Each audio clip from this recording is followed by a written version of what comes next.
On today's episode of Big Time, the podcast, brought to you by BJ's Tavern, the greatest bar in the world, Fort Kent, Maine, your one-stop shop for drinks, pizza, incredible music, and just a fantastic night. Check it out, man. BJ's Tavern, Fort Kent, Maine.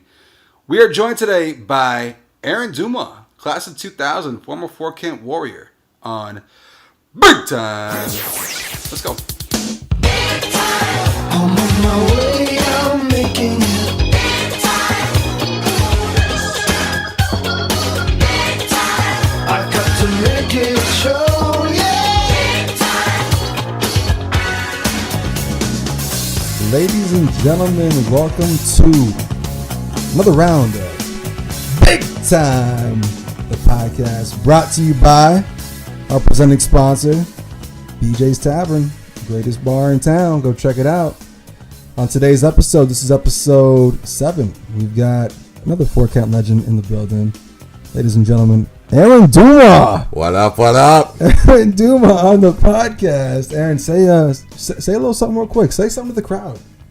I'm big time excited for this. There's Big Time number 1. Listen. My name dropped a few times and I've been hooked, and now it's my turn to say our generation. Oh my God, I'm excited for this one. So you just mentioned your generation. So we're talking what? Like high school, it was 97 to 2001? Yeah. The fun years. Yeah.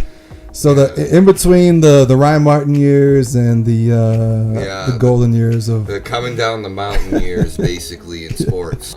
This sounds like it's going to be a depressing episode. It's not that bad. Okay. Are you guys that bad in everything or what?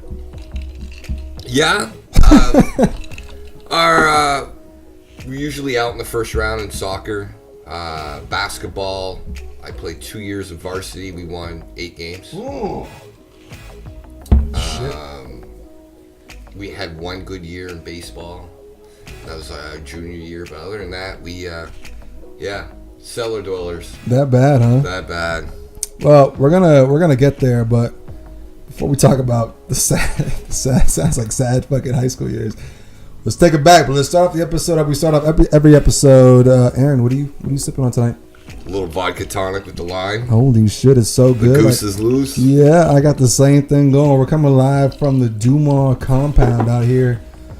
Park Circle, right? So, yeah. Winter Ave. So, yeah, we're going to have a good time. We're going to take things back, talk about a bunch of good stuff. We'll see what happens. Let's take it all the way back. So, I know you as a basketball player. You play any of the sports growing up, or was it strictly basketball? Basketball and baseball. All right. So, how far back do you go with basketball? You guys had Pee Wee basketball. I touched on Pee Wee basketball. Yeah, we had Pee Wee basketball. I don't remember that much of Pee Wee basketball, but I do know that I started playing school basketball in 4th grade, and then rec basketball my first time in 5th grade.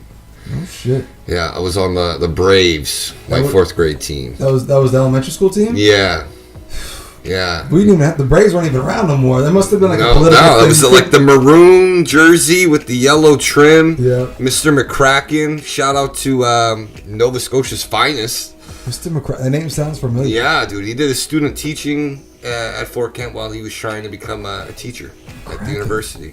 Yeah, he was 6'8". Yeah, he was blind. He was my fucking student teacher. Yeah, student teacher. Yeah, the ginger. He had red hair. Yeah. Sorry to the gingers. Mr. McCracken. Mr. McCracken. You can't even make that name up. No, dude. Like, he gave me a demerit, and I had to have my mom. It was before a basketball game, so I had to serve the hour after school, and then my mom had to bring me to St. Francis to go play basketball. Well, look, let's break this down real quick, because like I don't know if it's the same in every school, but we had demerits, which is basically like detention, right? Yeah. Wasn't it like different types of demerits? Was it like a class 1, class 2, or something like that? Demerits started like coming in full effect my 5th grade year, because they would just.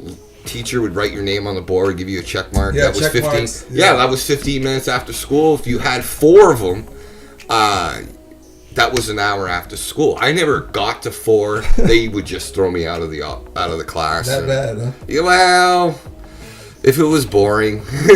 Were you the type to kind of like, you knew what you could get away with and you wanted to be the class clown? So you kind of push their limits? Yeah, I would push my limits a lot. So your name was up there pretty much every day? Yeah, every day. And then demerits started coming, and I didn't like to get those because those were longer. Those were like a good solid hour after school.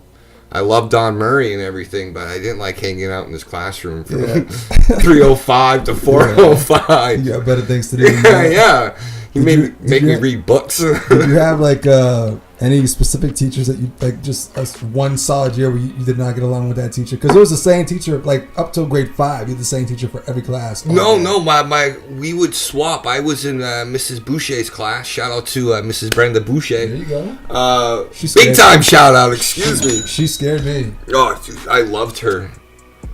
She was great. And then I had Mrs. Vicky Boucher. Shout out to her too, big time shout out to her for English and language arts, which is, I don't know, it was 2 things. We would have, no, it was a reading and language arts. Yeah, that's what it was. Yeah. So we would swap, and then once we got to 6th grade, it was the dominant, your one teacher for everything. Yeah. So let's talk sports. I mean, those are some amazing name drops. Yeah. We're off to a fucking blazing start on Big Time.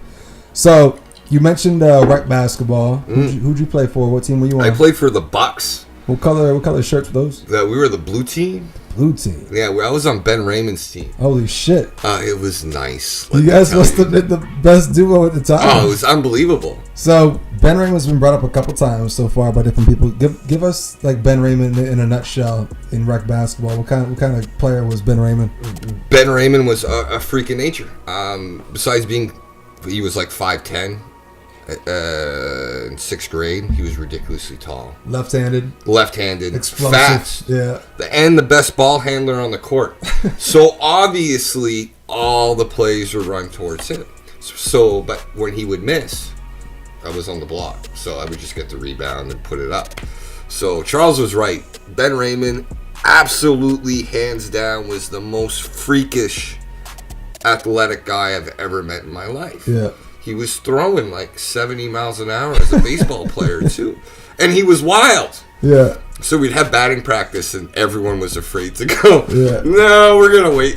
And back then, too, like I felt like when I went through Little League, like I'm a right-handed batter, and it's mostly right-handed pitchers. But if there was a left-handed pitcher, it was like that much more scary. Yeah. And you got fucking Ben throwing 70 miles per hour heat left-handed up on the mound in Little League. Yeah, he was nuts. Yeah. He was crazy. I've never seen an athlete like that for that period. Like, perfect stroke, left-handed. Everyone was shooting with the elbows out. It was Ben Raymond. Absolutely. Big time shout out to you, bud. So are you and Ben the same age? No. Ben is 1 year ahead of me in school. Okay. So did you guys have anyone else good on your team, or was it pretty much you two? It was just us two. We had JP Plord. JP Plord, that's my cousin right there. Shout out, big time. Big time shout out to JP Plord. Yeah. He was our point guard. Yeah. Was he rocking the goggles back then? Yes, he was. Yeah. Yes, he was. No doubt. Glasses, and then we had what was Corey Boucher's brother's name? Josh. And then that's it that I can remember. We really didn't have a deep team. We had Ben and myself, and then once Ben left, it was just collapse on Aaron and let JP score. So, who were some of the, like Charles was saying, Ben was like the most difficult guy to play, but he was on your team. So, who were some of the other good players at that time? J.R. Boucher was, him too. He was tall and he was quick. And he could take a beating, unbelievable. He was physical, right? He was physical. Like, he couldn't make a layup wide open, but if you hit him in the head and push him out of bounds, he's going to make that layup. Yeah. Even back then? Even back then. Yeah. Absolutely. He'll jump over somebody, do a cartwheel, and just throw it up, and it would go in. What was JR Sr. like in the stands back then? Loud. You could always tell when he showed up. Mm-hmm. Let me tell you. Come on, JR! These refs are terrible. Vicky Boucher right there, calm down, JR. grabbing his shirt, bringing him down. You're embarrassing me. Hey, I remember 6th grade year.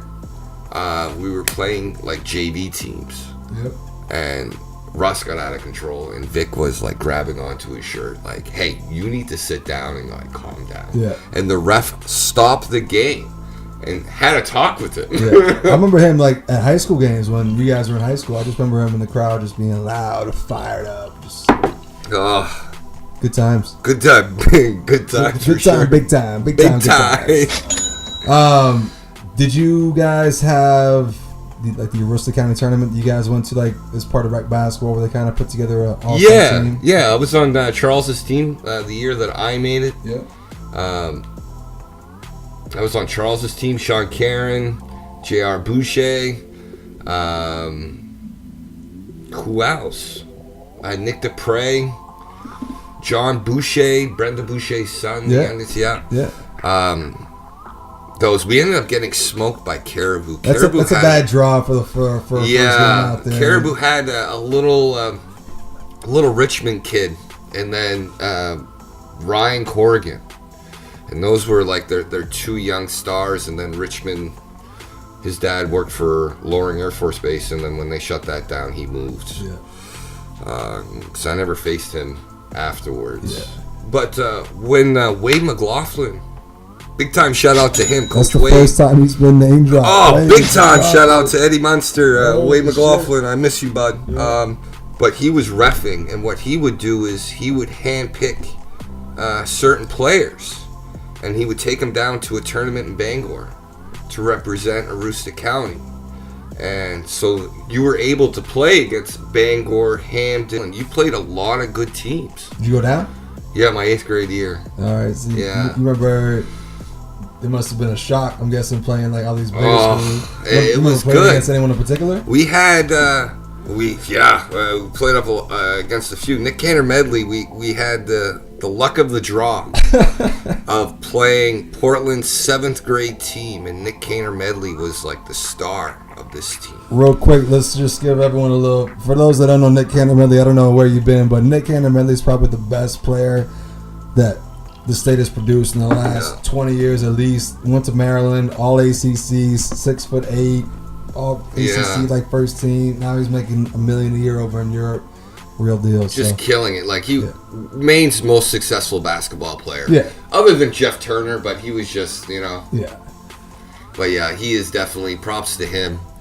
So you played him when he was in 7th grade? He was in 7th grade. I was in 8th grade. Coach Wade assembled a team of Sean Caron, JR, myself, Chad Susi, Jesse Jondro, who else? Ryan Burgoyne. Charles was on that team. Charlito. How come you never told me that story, Charles? Yeah. I don't think he remembers. Yeah. And Aaron will and we formed this team, and we would have practice at the high school, and we went down to Bangor. And it was a big snowstorm, whatever. We check into the Days Inn, and Wade's like, I got good news and bad news. Good news is we're playing a 7th grade team. Bad news is they got arguably the second best player in the state on that team. And we're like, well, the second best player in the state. Who was the first? He goes, he's an 8th grader. His name's Jamal, and he plays for Portland's 8th grade team. And Jamal ended up going Jamal Division Catarina, he went to I think UNH, Yeah. and then he wound up coming back. He played So- at USM, but I played with him. Like he was nice too. Wade was like, Coach Wade was like, so if you guys beat the 7th grade team, you have the option of playing either Hamden, which is unbelievably good, or Portland. So regardless, it's going to be 2 games and we're out. Yeah. Type of deal. So we played Portland 7th grade team. We lost by I want to say it was 7 or 8. Oh shit! But Cantor Medley, a 7th grader, threw it down. He dunked it. I remember that. It was a drop step, power dribble, dunk, one-handed. Was it on you? My mouth is saying no, but I was in the vicinity. Oh okay? shit! Yeah. But yeah, he was good. Portland's 8th grade team ended up losing at the buzzer, so we played them next. And we lost 120 to like 30. Oh shit! It wasn't even close. And we didn't score for a whole like 1.5 quarters. Oh shit! It was like, wow, this is bad. You remember where you guys played the games? At the YMCA in Bangor. In Bangor. In Bangor, yeah, shit. we went down. Yeah. So let's take it back a little bit because you kind of jumped ahead to 7th and 8th grade year. Let's go back to middle school, the middle school days. So we always talk about the legendary coaches that we played for. Once we hit middle school, who were some of the coaches you had the pleasure of I playing only for? had one. The entire time? The entire time. Who was it? Shout out to big time Louis Moore. Louis Moore, the greatest middle school coach of all Ever. time. Yeah. And he was so cool. Like, I was 6th and 7th grade, I was the Green Warriors. Yeah. And when you were in 8th grade and like the number one scoring option on the team, if you, like back then, like NBA jerseys were like hit, like kids would wear them to school. Yeah. So if you had a green jersey, you could wear that. And I remember like John Smith was rocking the Sean Kemp green Sonics jersey, and Ben was on the White Warriors, and he was doing the same. Oh, shit. His was the white. Yeah. He didn't wear the ugly school jerseys, you know? Yeah. So I'm like, oh God, I can't wait. I can't wait for my 8th grade year. But yeah, Louis Moore was my coach from 6th, 7th, and 8th. Yeah. Yeah. What'd you think of his coaching style? If you were the first option, you were unbelievably You couldn't happy. ask for a better situation. You couldn't right? ask for a better situation. Yeah. All the plays went to you. Mm-hmm. If you were a wing player, you had one job, and that was to feed the post. Yeah. And that was it. Let's take them through it. So which year did you fucking explode and just go off and get buckets? It was halfway through my 7th grade year. Okay. We were an average team. Eagle Lake they ended up winning it all that year. Hold on, Eagle Lake was actually good? Yeah, dude. Holy Jason shit. Drolet was. Oh, okay. Yeah. He was legit. Big time shout out to Jason Drolet and his mullet back then in 8th grade. Yeah. He rocked that thing all the way up to senior year of high school. And he had a 23-year-old girlfriend. Like, props to you, man. Like, when he was in middle school? when he was in high school. Oh, high school. Okay. But like he had a mullet from middle school all the way up. He got rid of it like a few years ago, but big time shout out to him. Like he was good. So midway through your 7th grade year, it kind of clicked. So what'd you wind up averaging for the year? My 7th grade year, Yeah. Don't remember? Or? oh, it was like 12. Just- 12 a okay, game. okay. Because it was John and Josh that Coach Morrow would just feed the ball to. Okay. And then he would get me in rhythm, and I would have a couple games of like 14, 16 points, and I was just like, oh, I can't wait for my 8th grade year. Yeah. Like, I'm going to kill all these guys. So 8th grade year rolls around, and then we just wind up having the most dominant fucking season of all time, right? Yeah, well, sort of. I had gone down to Connecticut, and on the way down for a cousin's anniversary, my dad had brought me to the Basketball Hall of Fame. Oh yeah, And Springfield. it was 4 days after Magic Johnson got inducted. Oh. So I ended up getting his jersey that I still have. Yeah. So I remember for tryouts immediately afterwards, I remember seeing Louis. I'm like, Mr. Morrow, don't pick me. And he's like, why? And I'm like, because I got a Magic Johnson jersey and I want to wear that for the season. So I want to be on the Hawks. So he, whatever, he still picked me. In my 8th grade year, we were the Hawks. Yeah. And I wore it to practice. I'm like, this is going to be my jersey. And he goes, you have 2 options. Okay. He goes, first option is you can wear that jersey, but you're going to play the other block, and the offense is going to run through AJ Slavinsky. Yeah. Yeah. I'm like, okay, what's my other option? He goes, you can just wear the jersey, and you can be on the main block. I'm like, all right. All right. So wait a second. So like, you guys would actually wear like those jerseys in games? Like you wear like the Magic Johnson jersey? Yeah, you could wear them in the game. Oh, I thought you just meant like they'd wear it to school, like No, on game days and such. no, Like, you could could like fucking wear it it. in the game? If it matched your Holy school shit. colors, your team colors, you Yeah. could wear it. And I had it, and I'm like, I'm a big time Lakers fan. Magic Johnson was like my hero, so like I wanted to wear his jersey, and Coach Morrow had no way. He was like, no, we're not doing this at all. So whatever. I had the ugly jersey, and I don't know, it clicked. Whatever. So when you say click, what are you talking about here? It's an 8-game season, right? No, it was 10. It was 10 games. Well, 8 games in the regular season. Then you had your two playoff games. And the first game that we played was St. Francis, and they had a big center in Todd Jondro. Big time shout out to Todd Jondro. Wait, let's do a little name drop real quick. Name drop some news from St. Francis at that time. Names? Yeah. Oh, Jesse Jondro, Chad Susi, Jason Burby, Marty Pelletier, Nick Thibodeau was on that team. How about Cody Daigle? No. Not yet. He was on the JV team. Okay. No. Yeah. No. Who else was on that starting 5? It was just Jesse, Chad, and Todd were like their main guys on that team. Yeah. Todd was like 6'1". He had a full beard. Harry, he was going bald. He was going bald. Yeah. Graduating high school. Yeah.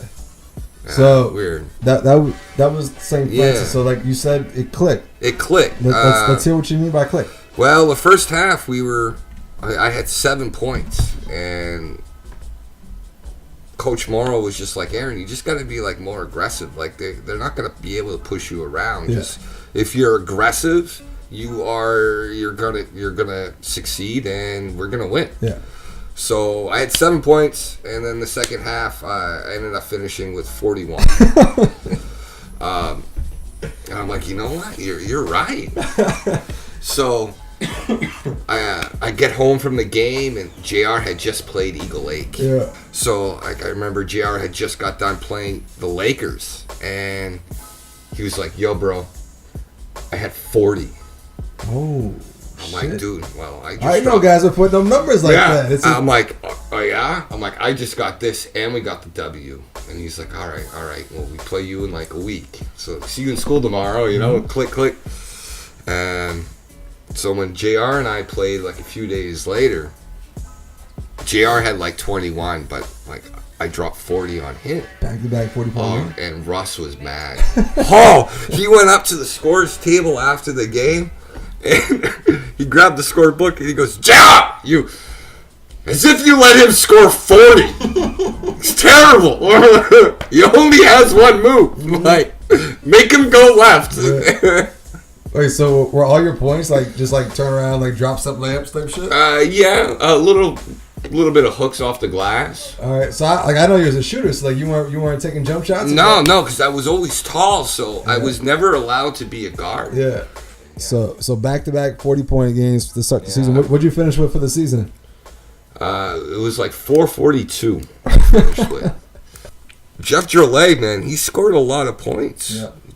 They have a plaque for him in Eagle Lake Middle School. They probably named the hallway after him or something. Like, he has a plaque, like, unbelievable, like, 94, 95, 294 points. Actually, yeah, I remember that shit now. Yeah, like, that was my, like, motivation. So when I went to Eagle Lake that third game, when I saw that, I'm like, I'm getting that. I want a plaque in Fort Kent. Yeah. Like, I know I have my own seat in Demerit Hall, but like I want my plaque. I want a plaque in Fort Kent, thinking that they actually gave a shit about it. Yeah. Which they don't. Just so you know. They don't. They don't at all. It's a good story to tell in a bar though. So I ended up dropping 61 against. That's some Kobe Bryant numbers right there. 40, 60. And I didn't play the fourth quarter. It was bad. It was bad. And Louis just telling you to shoot still. No, not at all. He took you out? He told me I wasn't allowed to shoot after halftime. So what I would do is I had Peter on the wing. Yeah. So when they would dump it down low, I'd wait for the double team to come and I'd kick it out. I knew Peter was going to shoot that.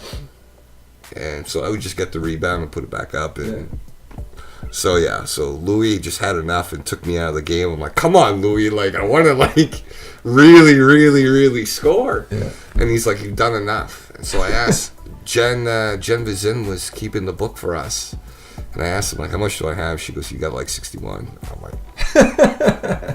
I'm like, Mom, like. Is that your season high? Yeah, I'm guessing your all-time career high too. Yeah, it's obviously like all-time. Yeah, 61. Like I did it twice. 2.75. Yeah, I did 61 twice that year. Twice that year. Holy fuck. Yeah, once against Charles's team. Charles, you never told me this shit. Yeah, yeah. Charles doesn't remember that. Charles doesn't, because I remember like I remember talking smack to Travis, Coach Travis Delisle. Was it against Delisle's team? Yeah. Okay. Against Aaron Millette and Charles. Yeah. So what Travis did the second game, and he totally shut me down, and he was absolutely right. After, because we had the first game and we stayed for the St. Francis Green Warriors game to see like how the playoffs would start off. He's like, we shut you down. Like, I had 61 the first game, Yeah. and I had 12 the second. Oh shit. Yeah. So it was, thank God for Richard, man. Yeah. You guys win the championship that year? No. You got a, We were up 15 at halftime, and we blew the lead, and we were down 3 with 3 seconds to go, and I got an and 1. Made the layup, and I missed the free throw. I backroomed the free throw. My mom took a photo of it. and it's in your scrapbook. It's in my scrapbook. Yeah. So we lost. We got to who? St. Francis. Oh, the fucking Saints. St. Francis. Gary Thibodeau's a Gary fucking Thibodeau, legend. like he was like, don't worry, let Aaron score all he wants. Yeah. And it was true because only 2 people scored that game, myself and AJ. Yeah. Shut down everyone else. Yeah. Just do it that way. Wow. And he was right. That's Big time shout out to Uncle Gary. Yeah, that's a sad way to end the middle school career. So we're gonna get to high school in a second, but before we do, man, it's time for that segment called Ethan Asks. I'm nervous.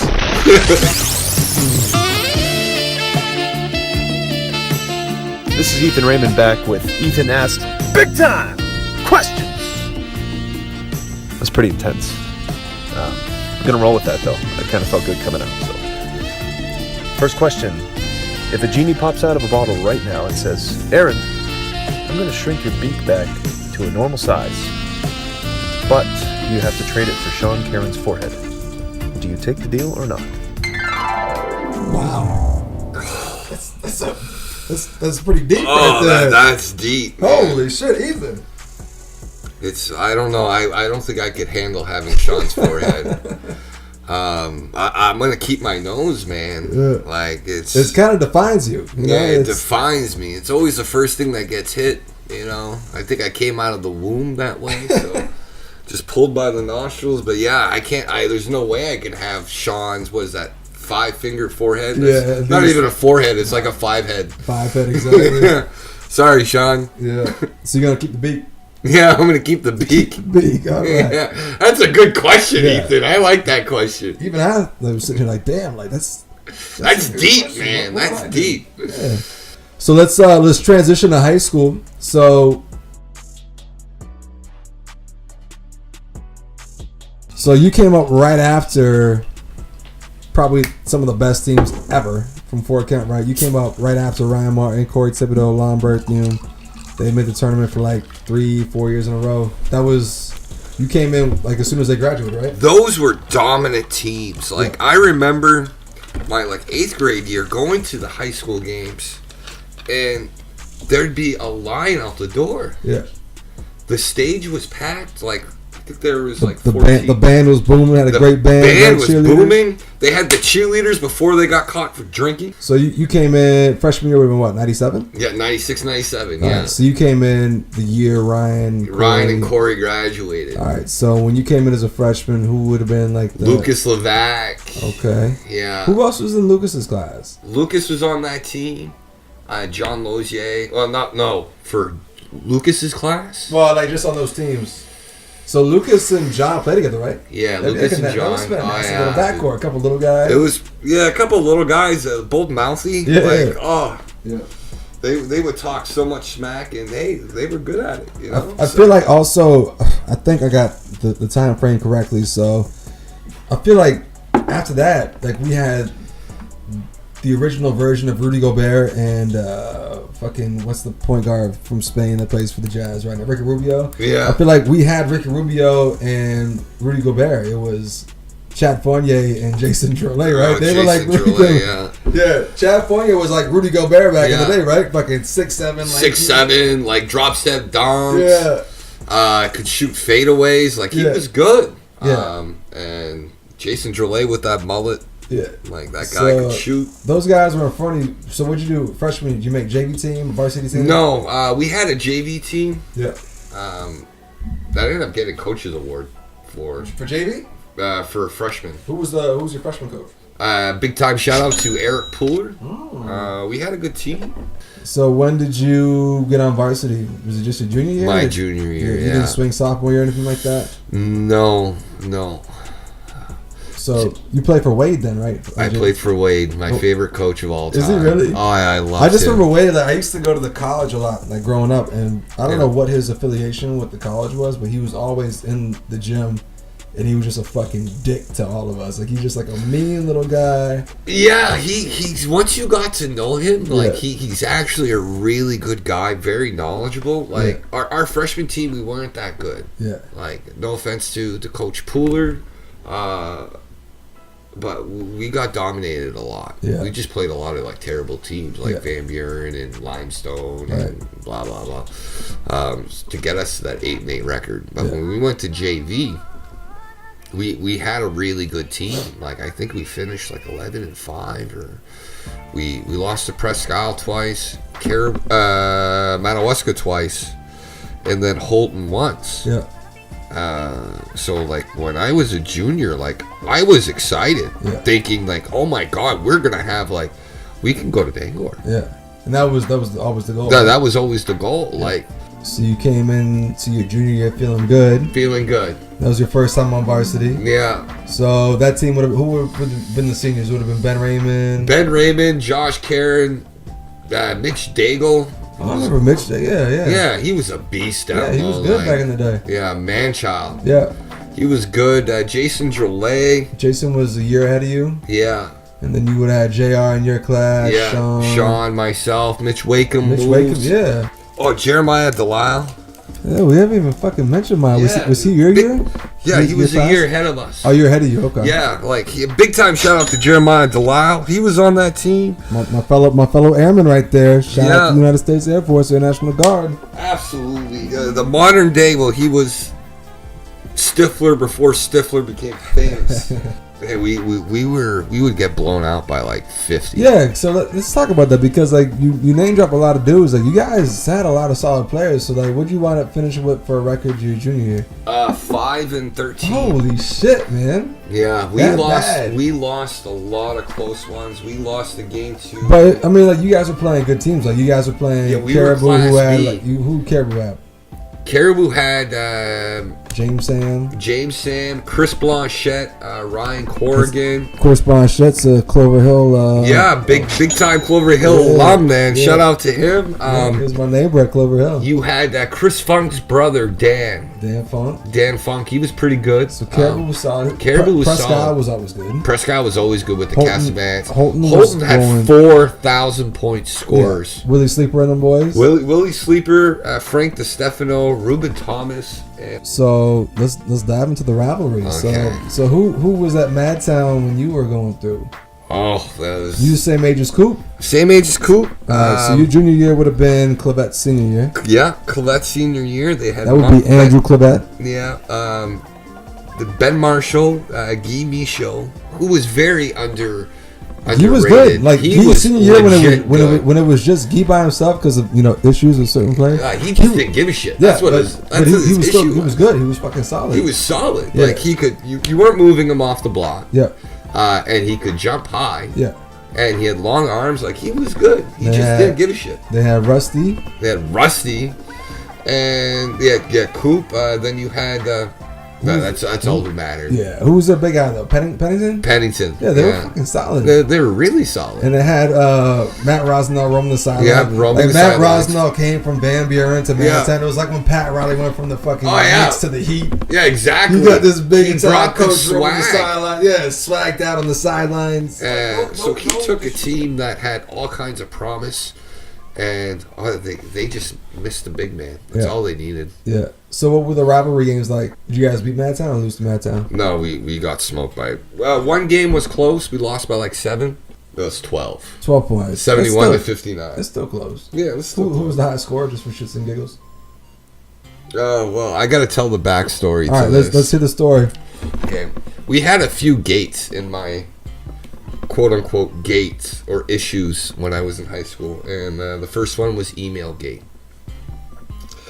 And I'm not going to call out certain players, but a certain person on our team decided to email a certain player on Madawaska's team. This must have been when email was first created. Yeah. This is when, like, I don't know why they decided to use email when we had MRIC chat, and Madawaska had its own chat room. So, like, why didn't you just say it there? But no, you sent an email that could be printed off, and, whatever. So 3 guys on our team got suspended from it. And basically, we told Madawaska that we were going to hit a bunch of threes in their face. We were going to dominate them down low. And we were going to push Clavette around and not let him get his stuff. Right. And Rusty was he was going to be shadowed, and we were going to push Rusty around. Now, they reported this email to the administration, and these 4 players had to sit down. So I'm going to read the newspaper clipping of this game. After all these things about how we were going to shut them down and hit a bunch of threes, the Bangor Daily reads, at Fort Ken, Rusty Neto hit 8 3-pointers and went 6 for 6 from the free throw line for 36 points in an Owls win. 36. They beat us 71-59. And yeah, this game Rusty didn't miss at all. Yeah. I had a courtside seat for this. I mean, I didn't play a single. Wait, did I play?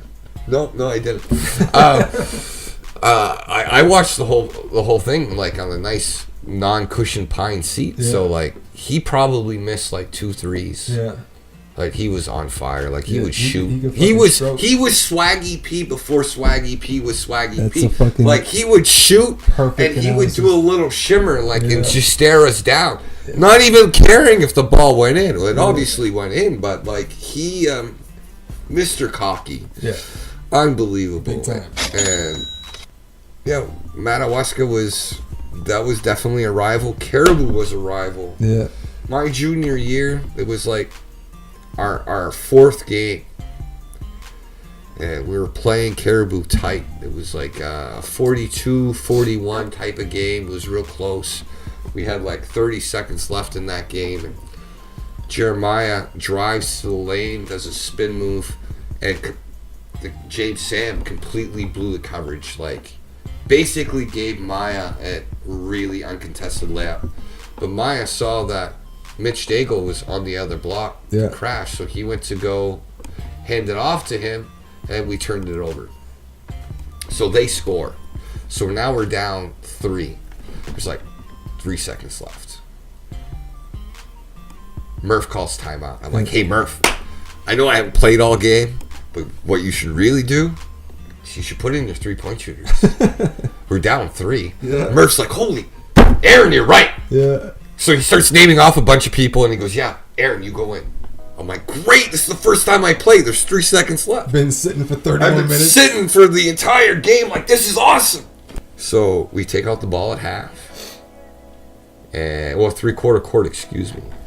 And Mitch gets the ball, and I come out on the loop, and Mitch Daigle gave me enough of screen where I created some separation. So I come out by the Indian head, and Jason gives me the ball. My eyes are size of silver dollars. And my ego's going, oh my God, you're going to hit this in James Sam's face, because he was collapsing on me like he was rushing. Yeah. I'm like, oh my God, I am going to just walk into this. I'm going to hit this 3 in his face. The crowd's going to go nuts. I'm going to bow. I already know what kind of celebration I am going to do. Yep. Moral of the story is, James Sam, I didn't realize how quick he was and how long of a reach he had. Good. He was good.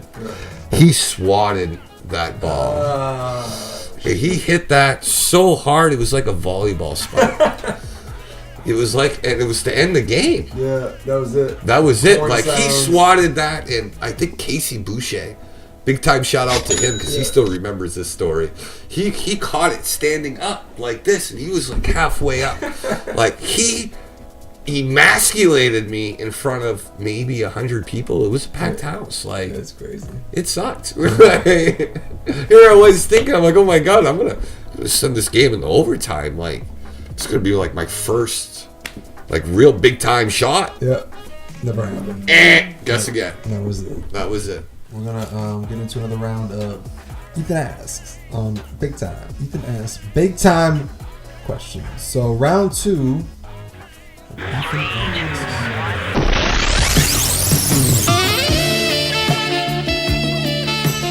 All right, hypothetical situation here. Senior year, Mitch Wakeham goes down with a torn ankle. 5 seconds left in the game. You're drawing up an inbounds play. Is the ball coming to you for the last shot? Is it coming to Sean? Or, a little curveball here, are we bringing 8th grade Aaron Dumond up onto the varsity squad for the last shot to hit that last one for the game? What do you got? Oh, absolutely. My senior year, I didn't play much either. But what I did, I had this firm rule of not passing to anyone. And it did not matter where I was on the court. Yeah, I let the was bitch pulling fly. it. I was letting that motherfucker You were like fly. J.R. Smith. Yeah, big time. I didn't care. I remember playing Holton my senior year, and I remember Coach had this inbound the ball and just swing it around the 3-point arc, and whoever inbounded it went to the corner and hit a 3. And I remember I was on the wing, and I faked it past to Mitch, and I looked at him and I said, as if, and I shot it and I made it. Yeah. And we went into halftime, and he was like, nice shot, but I was wide open. I'm like, as if I'm going to throw you the ball. Yeah. Like, come on, man. Like, I played. Yeah, get out of here. Yeah. You know?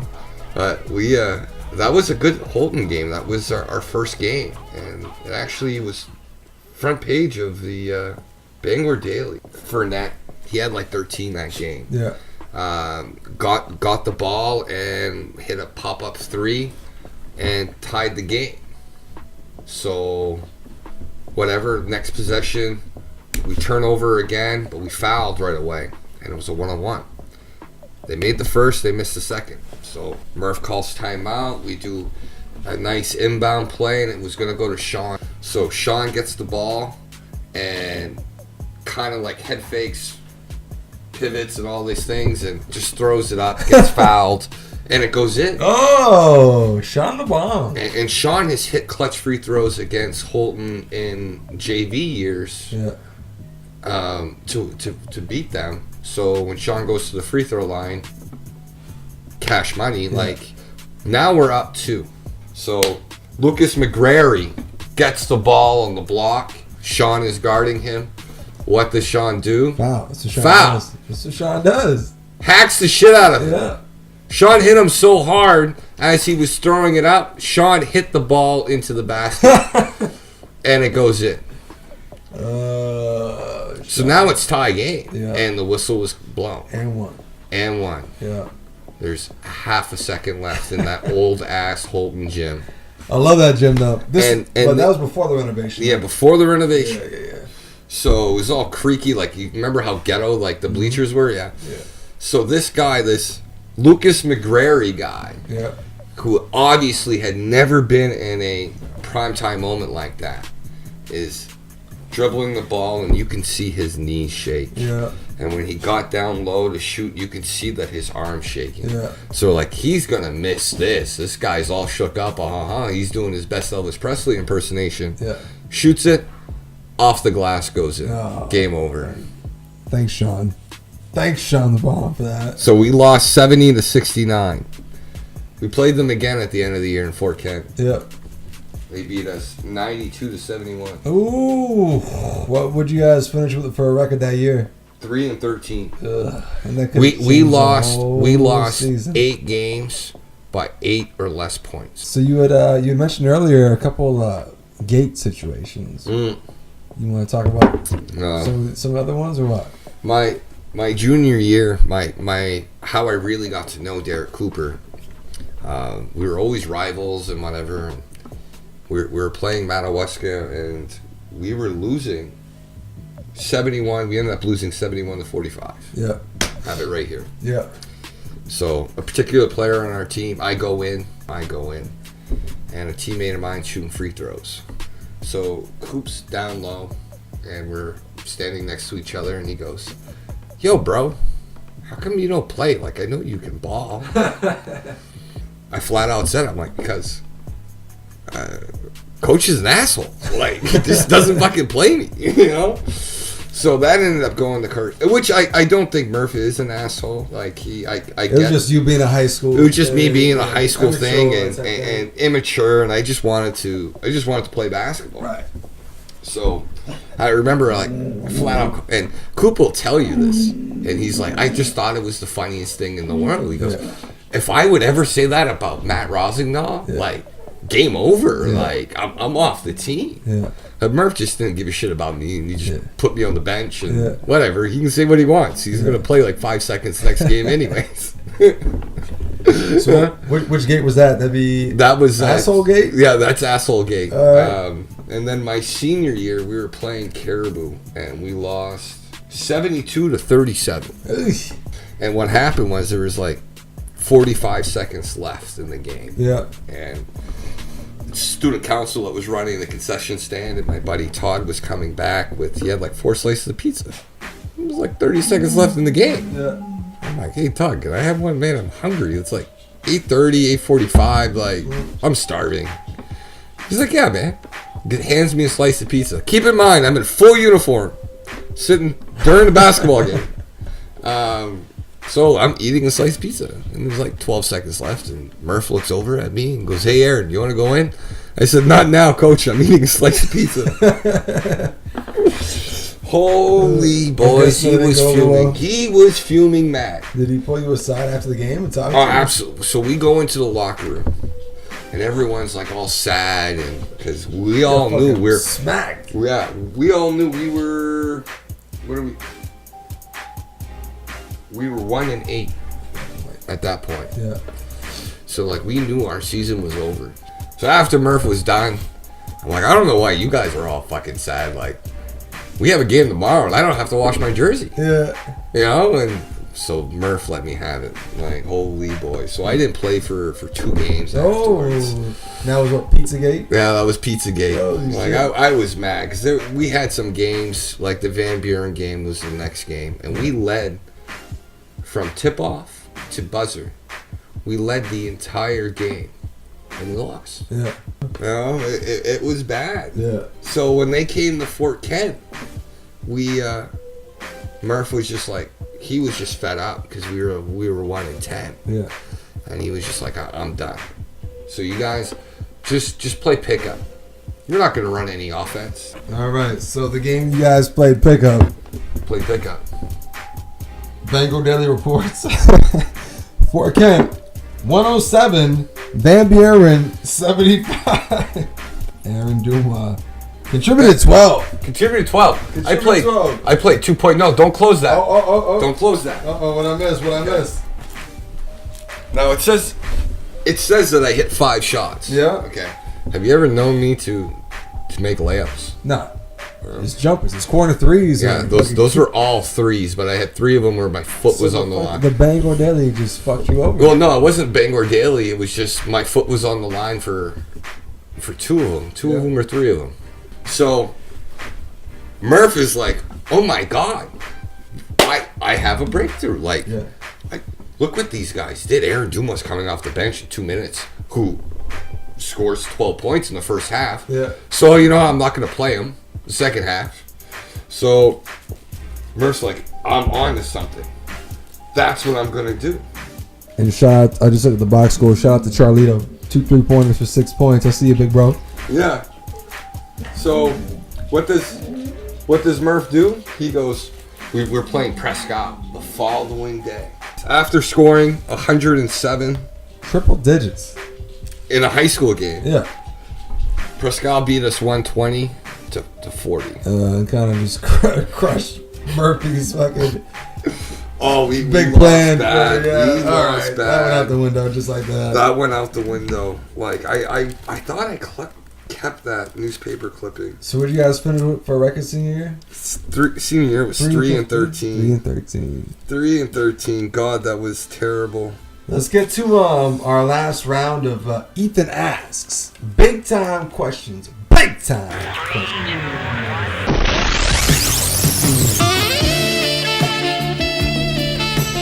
Last question for you, buddy. When is that sponsorship coming through, man? Seriously, we're counting on you. We need hoodies. We need hoodies, man. You gotta sponsor this segment. Ah, fuck. This is awkward now. Nah, I'm just kidding. Seriously, though, we need some fucking hoodies. Anyway, the question is, you have 3 choices for entertainment on the weekends for the rest of your life. You have to choose one. Is it going to be Robinson's, Mon Capet, or Plord Century Theater? Only 2 of those were like near and dear to my heart, and that was Plord Century Theater. Yeah. Hello, you have reached Plord Century Theater, and this is the recording. Yeah. We are open 7 days a week, closed on Mondays. Yeah. That and Motel Robinson's was like near and dear to my heart. Our junior year, I don't want to do a little step back, but our junior year, once we got eliminated from prelim contention, when it came to our senior game, we were all planning, it was a Friday night, we were all planning to go out to Canada that night after. And so after school that day, we all rushed over, and the exchange rate was like 52%. It was ridiculous. So we all went across and exchanged like $20 or $30 into Canadian money. Yeah. And so we beat Hodgson in the senior game. Ben Raymond goes out with like 25 points or whatever, and they ended their season with the win, and not with the loss like most people do. But we didn't get to play in Bangor, so. As a team, we decided to go out to Motel Robinson's. The place. You guys should have went there preseason for team bonding. You guys probably would have played better. We did something different. Okay. We'll get to that. Homer. So, plan was to go to Motel Robinson's and then to Round Point. Yeah. So we go to Motel Robinson's first because what's the best place to go to before going to the bar? Go to a titty joint. Absolutely. So we walk in, and it's myself, Sean the Bomb, cut on, JR, Mitch Daigle, Jake Foreman. Yeah.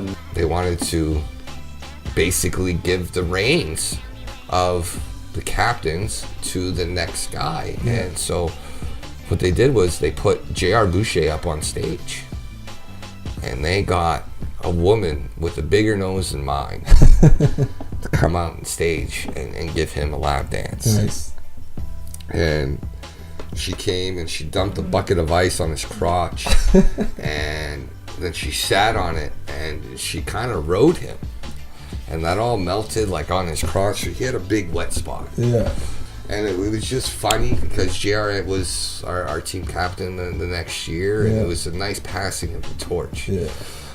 We all went out to Round Point afterwards and got annihilated, and it was fun, Yeah. We might have sucked as a basketball team, but like You guys had fun though. we had fun. So we're gonna get into our last segment and then close things out.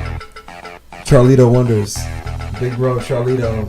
Yo, Dumond, what's good, my dude? It's Charlito out here in Halifax, standing on the porch in a little snowfall here, cranking a butt. Listen, Dumond, I've always been wondering, that scar on your forehead, what the heck happened to that? Once heard that you were attacked by a crew of Mongolian soldiers. Is that true?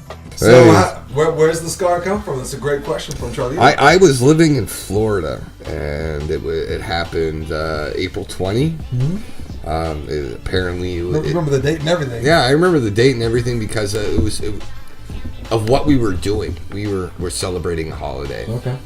April 20. What the fuck? What holiday is that? My memory's a little foggy. Okay. Apparently, it affects the memory. All right.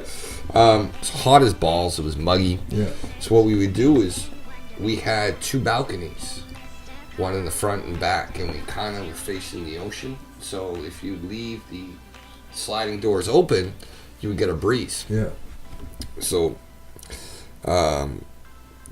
after all the festivities, we came home, and apparently we were really hungry and pigged out and passed out. And the next morning, I had 2 bumps on my head, and I'm like, all right, this is weird. Yeah. So I thought they were pimples, and I tried to pop them, and whatever, nothing happened, and it just hurt. So this was like 6:30 in the morning. We go to work for 7:15. By 10 o'clock, like, I'm sweating. Like, I'm not feeling good at all. 11:30 there, the guy who I was working with, I was sharing an L-shaped couch with, he just had enough of my flatulence. Like, he goes, dude, like, what's going on? Like, you are farting and running to the bathroom way more than what you're normally. I'm like, dude, I just don't feel good. And by then, I had 2 bumps on my head, and I could see them in my peripheral vision. So we had a friend that was a nurse. Her name was Lucy. So I'm like, dude, I just got to go home. And him and I were sharing a car. And I'm like, I'll leave you the car. I'm going to see if Lucy lives right around the block. I'm like, let's see if she can't pick me up. So she picks me up, and she took one look at me, and she's like, whatever's going on with you, we're not bringing you home. Like, you got something going on. I'm like, what the fuck? So she took me to an urgent care, and I got bit by a spider. Oh, spider bite. Yeah, it's a spider bite. So this is the scar I have. This is cut out, and yeah, that's why it's there. There you have it. There you have it. It was a good time. Good time. Getting personal. Fuck, man, that was that hurt, man. It's a nice little reminder every day of Florida, though. Yeah, thanks, Charles, for bringing that shit up. Bringing it up back. Here I was hoping you would ask me my first encounter with Eric Burby. Yeah. Because that's a story. Can I tell that one real quick? Yeah, let's take it real quick. If you don't know who Eric Burby is an awesome individual. Yeah. He's funny as hell. Burby time. Burby time! Man-child. So I was working for Raul Karen Farms potato harvest my freshman year, working on the harvester with him and his sister Barb. I didn't know that when Eric Burby picks on you, it means he likes you. Yeah. And he's just trying to get a rise out of you. Yeah. So Eric Burby would pick on me, and I took it personal. So whatever, I called him a effing asshole, and I threw a rotten potato at him. So Burb thought it was funny. Yeah. And he's like, I got a rise out of him. So Burb threw a rotten potato, and it hit me in the face, like right on the forehead, and that just... It was a good, like, milk chocolate one. Do you ever work potato harvest? Yeah. You know when you get the good ones, you kind of crack it and you can shake it, and it's like all like milk chocolate. Yeah. So he hit me with one of those, but it was a smaller one, so that just like burst. So I'm like, game on, motherfucker. He was picking out the craton, so like the weeds, so like he got like first choice, and I got like the remainder because I was on the bottom. So I would save all of them, and I found this good one. It was cracked, and I could tell that Burb picked it up, but let it go. There you go. Yeah. And I didn't understand why, like, he would pick this one. So I grabbed it, and I fucking hucked it at him. Little did I know, the reason why Burb let it go down is because half of it was rotten, the other half was frozen. Yeah.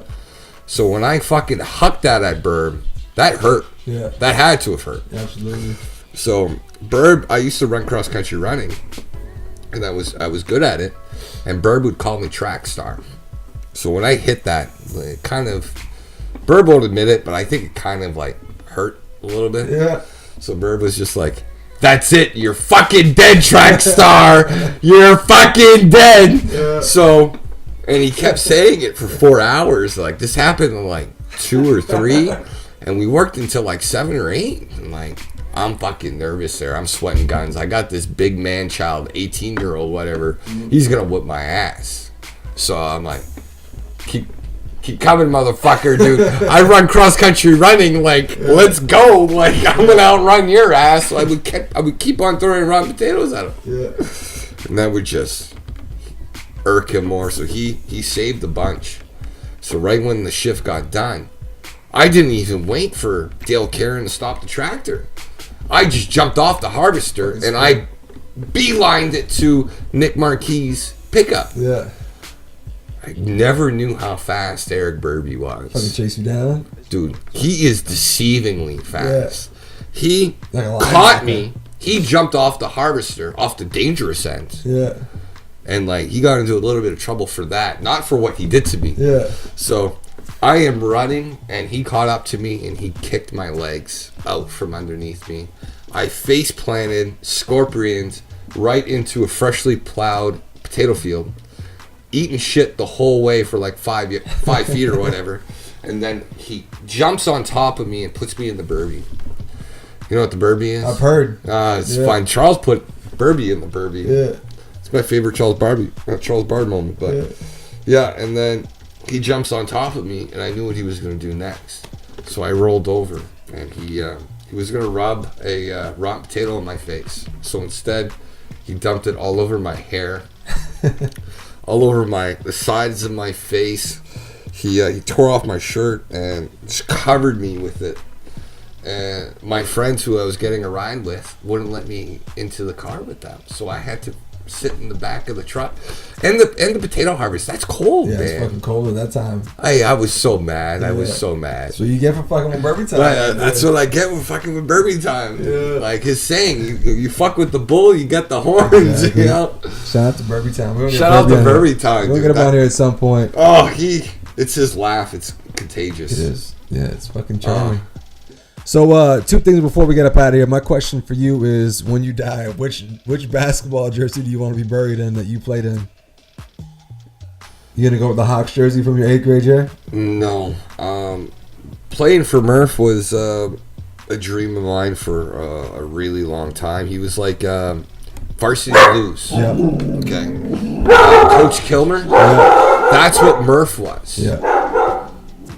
To me, in my eyes, that even the guys who played for Murph, like, all loved and respect him. Like when there's a scene when that guy is chewing out Jonathan Moxon, their Dawson's Go watch Creek Varsity boy. Blues. And there's a guy sitting next to the cop car. He used to chew my ass like that 25 years ago, and he was bragging about it. Yeah. That's you? Yeah, that's me. Like I would take my number 23 Warriors jersey. All right.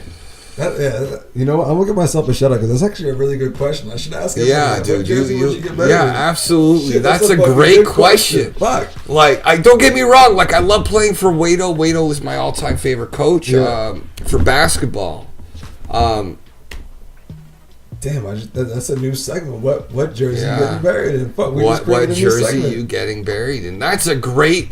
Wow, I'm glad you see that. I'm taking full credit for this question because that's the new I was segment, here. and we need a sponsor for it. Yeah. We need a sponsor for that segment. No, can I do my favorite Sean Caron moment?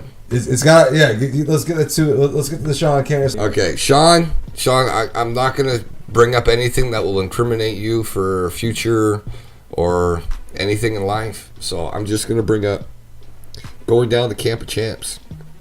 The night before, we got wasted and we went out to Round Point and got shit-faced. Larry Murphy wanted to leave at 4:30 the next morning to drive down to Camp of Champs, get settled into our hotel room, and like start a week-long basketball camp. So Sean tells me that night, drunk, please pick me up. So I pick him up. And I'm still wasted. Like, we got home at 2 o'clock in the morning, and now it's 4:30. I'm still drunk. We got to hop in Larry Murphy's car. He had a little Nissan Sentra back then.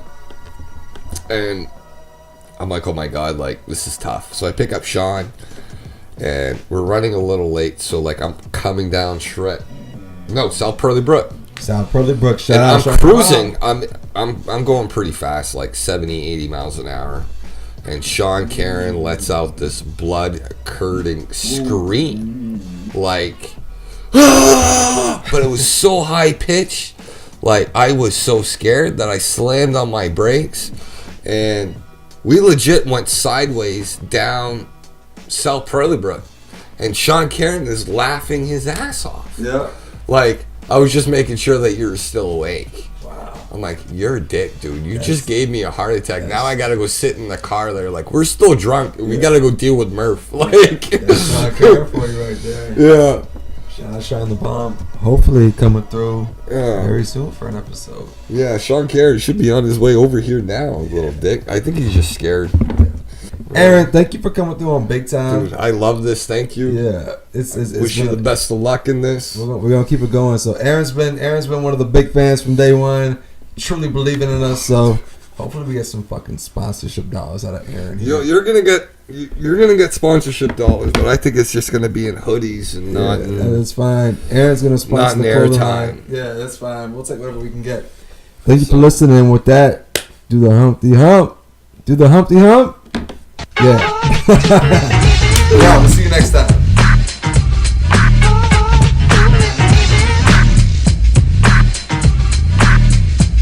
Alright, stop what you're doing, cause I'm about to ruin the image and the style that you're used to. I look funny, but yo, I'm making money, see? So yo, world, I hope you're ready for me. Now gather round. I'm the new fool in town, and my sound's laid down by the underground. I drink a bottle of Hennessy you got on your shelf, so just let me introduce myself. My name is Humpty, pronounced with the umpty.